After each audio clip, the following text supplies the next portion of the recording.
আয়েশের বাবা দাদা ফুপু তারা নিবে, সেটা তাদের ব্যক্তিগত ব্যাপার। আমি তো নিব না যার প্রতি আমার। আব্বা যান, আব্বা।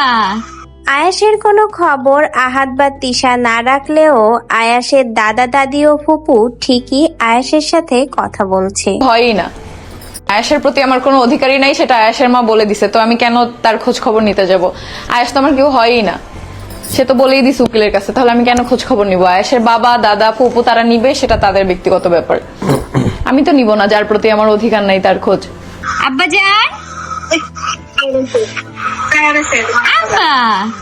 আব্বা সোনা, আব্বা সোনা, আব্বা সোনা, এখন শুনতেছো পাপা? আব্বা যান, আব্বা যান। পাপা কাছে না আসে তুমি আব্বা? দাঁড়াও ওখানে নিয়ে